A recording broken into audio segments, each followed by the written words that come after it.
2 days ago, I was down on our southern border, was in the Rio Grande Valley. I went out with the Border Patrol on midnight patrol, and we saw a stream of people crossing into the country illegally. A steady flow, many children, young children, walking steadily and turning themselves in to Border Patrol agents. We saw multiple young mothers carrying infants, nursing, walking on the trail north from the Rio Grande and turning themselves into Border Patrol agents. I then went the next day and saw the facility where they're held. In Donna, there's a gigantic tent city that has been constructed. The Donna facility is designed in normal times to hold a capacity of 1,000 people. Under COVID ratings, it's designed to hold 250 people. Today, there are over 4,000 people in the Donna tent city. It is exceeding its capacity by 1,500%. I took pictures and video of the conditions in the Donna facility. They're shocking and they're inhumane. There are a series of cages in which children are lined up. They're not 6 feet apart and they're not 3 feet apart. They are lying on the floor, there are no beds, side by side,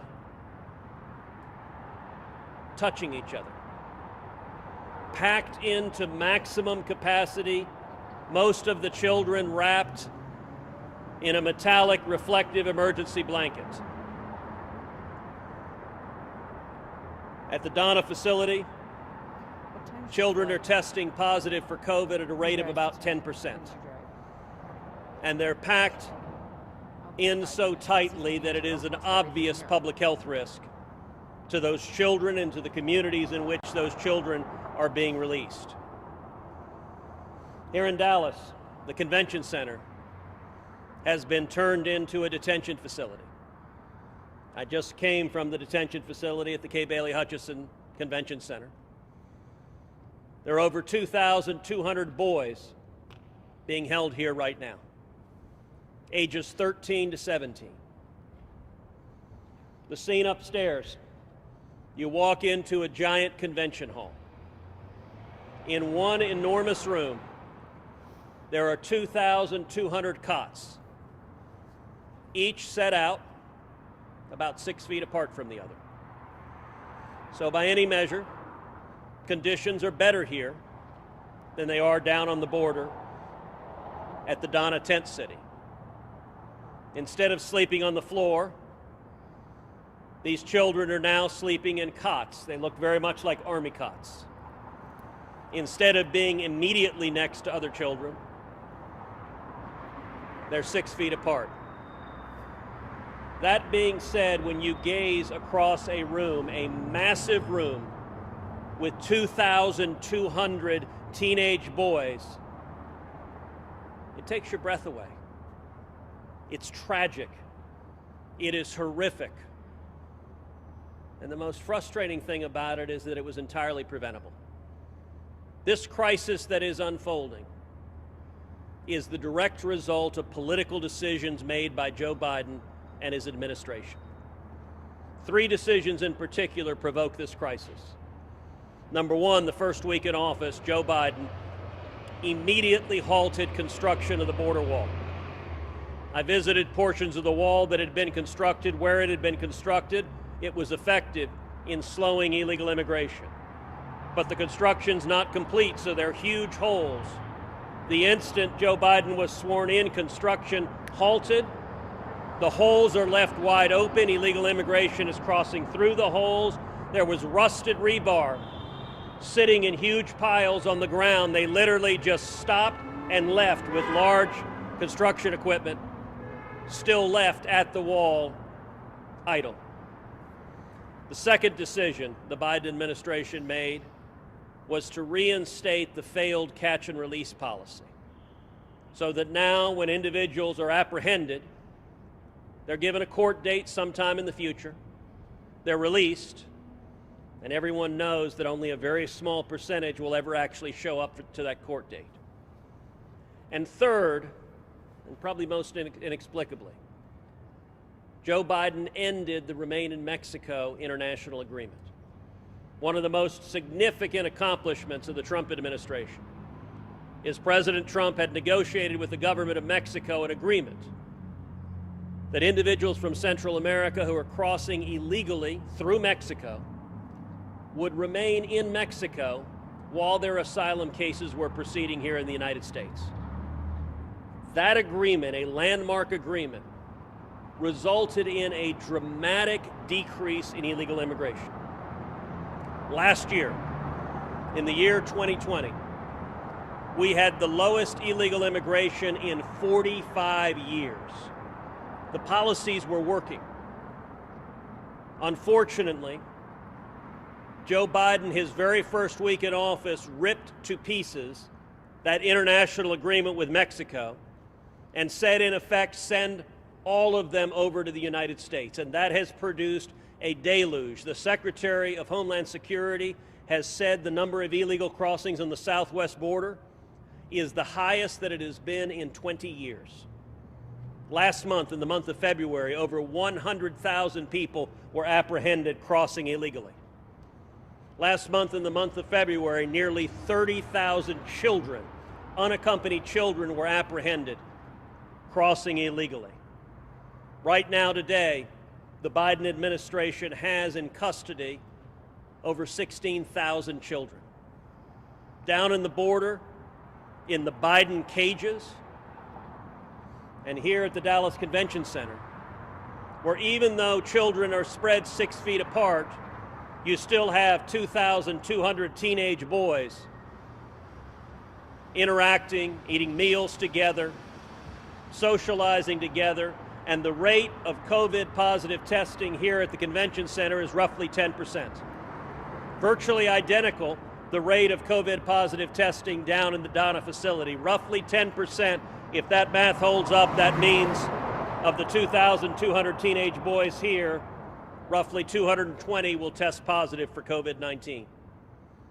In Harlingen, of the illegal immigrants being released, they're testing positive for COVID-19 at a rate 7 times higher than the U.S. population. This is a humanitarian crisis, it is a national security crisis, and it is a public health crisis, and all of this was entirely preventable.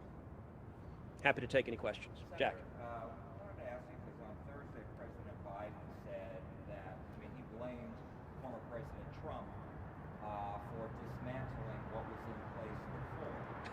And he also said that he didn't want migrant children to starve south of the border, indicating that they were before. What's your response to that? Well, I think President Biden's comments last week blaming Donald Trump for this immigration crisis are ludicrous. They're transparently ludicrous. Last year, we had the lowest rate of illegal immigration in 45 years. The policies were working.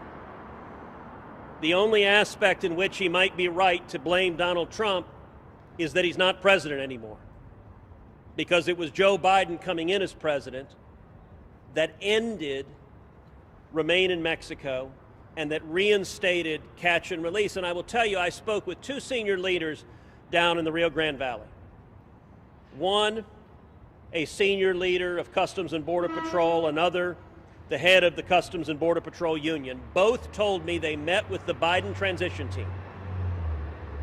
And both said the Biden transition team asked them, what should we do at the border? And both of them said, the most important thing, keep the Remain in Mexico policy.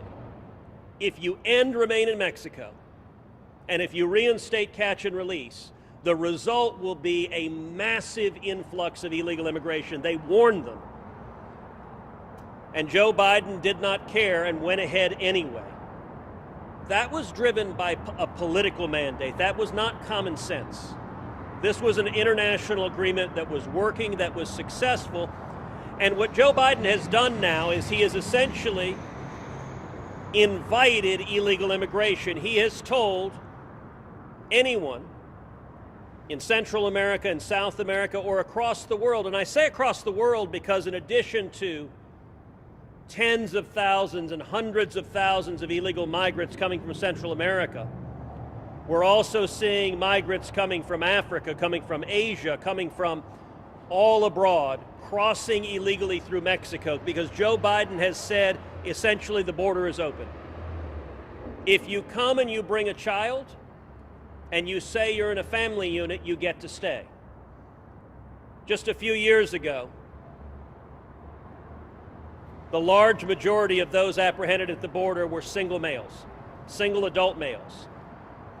At the time, roughly 2% of single adult males arrived with a child. Today, the latest stats I've heard is roughly 50% of single adult males arrive with a child. Why is that? Because the Biden administration has announced if you have a kid, that child is a get-out-of-jail-free card. When CBP was doing DNA testing of the kids presenting with adults, roughly 30% of those children were not related to the adults claiming to be their family member.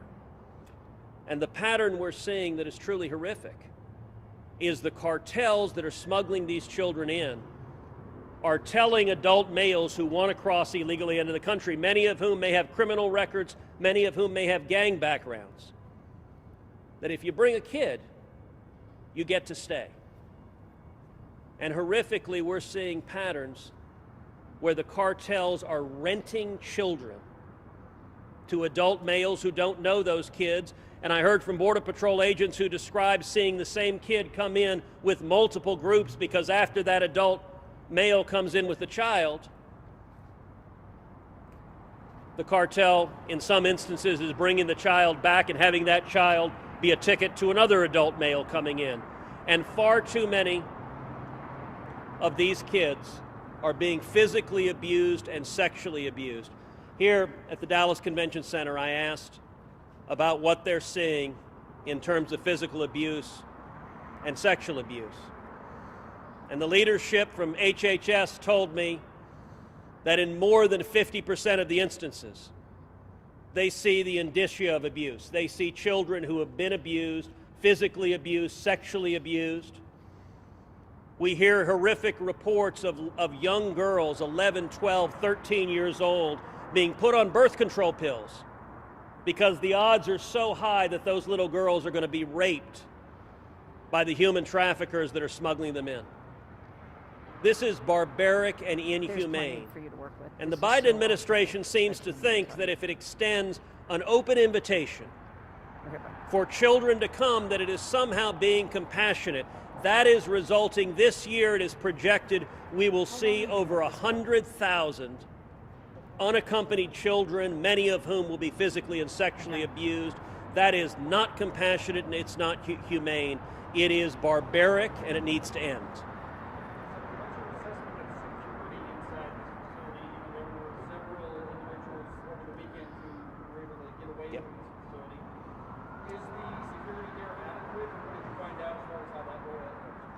So I don't know. When I was there today, there was a significant law enforcement presence. I don't know how constant that law enforcement presence is, if that was just today or if that's a steady level of law enforcement presence. As you noted, 4 young boys escaped from this facility and scaled a chain link fence and climbed down. Apparently, it was described to me as about 70 feet. They climbed down and crossed a freeway and crossed a train track. That is obviously a dangerous situation. Those young boys were apprehended and I'm told sent to a different facility that is more of a secure facility. I inquired the extent to which there had been instances of violence among the children here. What I was told is that the incidents of violence between the kids have been quite minimal, but that in excess of half the kids have suffered violence in the journey up here. In 2014, I went to the detention facilities that the Obama administration had constructed at Lackland Air Force Base. Those were some of the first cages We've heard for 4 years Democrats talking about kids in cages. What they rarely acknowledge is those cages were built by Barack Obama. They're new cages being built by Joe Biden, and they're bigger and more full today than they were before. But at Lackland in 2014, I'll never forget the Obama HHS telling me that the cartel members who were smuggling kids in, that they would put a gun to the head of little boys and little girls, and they would force those children to cut off the fingers or cut off the ears of other little kids.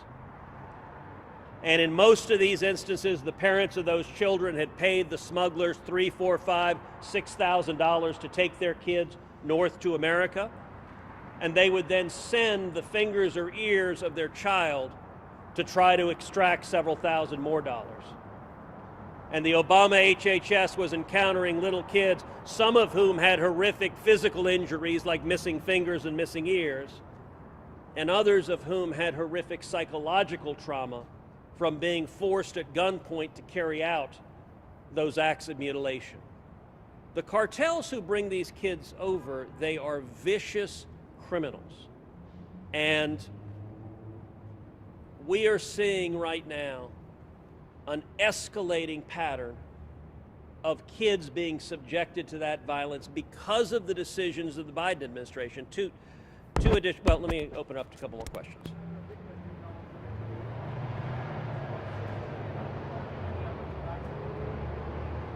So if there's an effort to vaccinate them, I was not informed of it. Down in the border at the Donna facility, many of the kids are not being tested. So in many instances, when you have the Biden cages packed with in excess of 4,000 people, most of whom are children, packed into those cages, many of them haven't been tested. 2 days ago when I was there, I saw a group of about a dozen to 15 teenage boys, all of whom had just tested positive that morning. So that was just one quick snapshot. They're coming straight out of the cages, and so the numbers are much more widespread. But if the administration is vaccinating these children, that they did not inform me of that.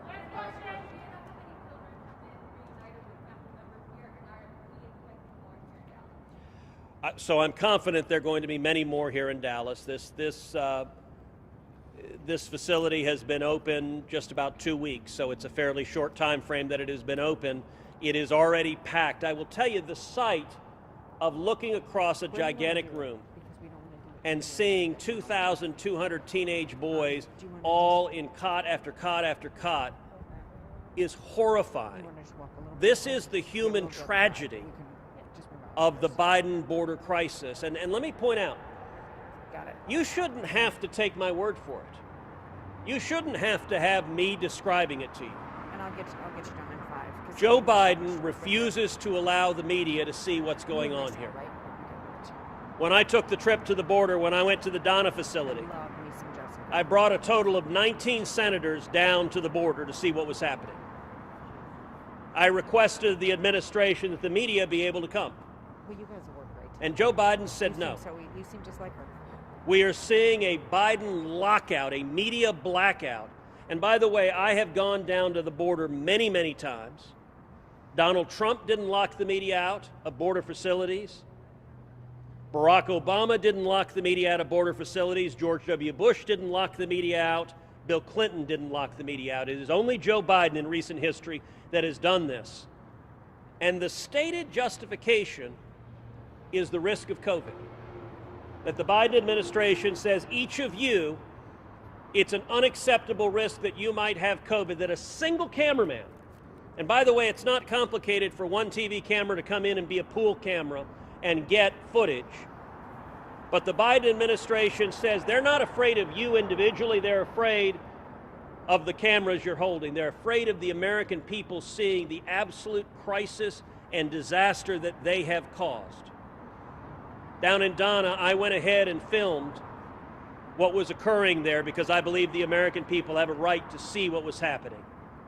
In my office, we blurred out the face of the children to respect their privacy, but the inhumane conditions, the American people have a right to know. In the media, you ought to be outraged that you haven't been able to go in and see this room with teenage boys lined up one after the other, after the other, after the other, almost as far as the eye can see. The reason the Biden administration doesn't want you there is because they don't want the American people to see the human suffering and tragedy that their failed policies have produced. I will also note that by all appearances, nobody in the administration is in charge of things. Joe Biden held his first press conference in 3 months last week, where he had no satisfactory answers on the Biden border crisis. What he stated was categorically false. He stated, among other things, the media are allowed access. I would ask each of you, you know the answer to that. Have you been allowed access or not? The answer is no. And that is a flat-out falsehood. But not only that, President Biden said he wasn't in charge, but Kamala Harris was going to be in charge. She was going to be in charge of the border crisis. So it was clear that Joe Biden wanted nowhere near this disaster that his political decisions had created. And then just a couple of days later, it was announced Kamala Harris wasn't in charge either. So either she was fired or she quit. But either way, Biden's not in charge and Harris is not in charge, and it's not clear who is. And the tragedy of this is President Biden has no plan to end the suffering that's occurring upstairs. Is there an answer? There absolutely is an answer. So we know what the answer is because just a few months ago we had policies in place that were working.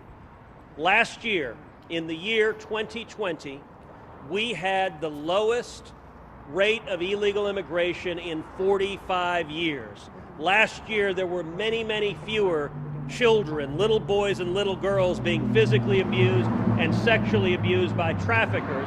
And the answer is end catch and release and reinstate the Remain in Mexico policy. We've seen that they work, and the Biden administration, for political reason, refuses to do so. And so if they're not willing to act, then this crisis will only get worse and worse and worse, and more people will suffer, and public health and safety will continue to be endangered. In Harlingen, Texas, the illegal immigrants that they're releasing are testing positive for COVID at a rate 7 times higher than the U.S. population. This is a disaster, and it is a man-made disaster, and the man who made it is President Joe Biden. Thank you, guys.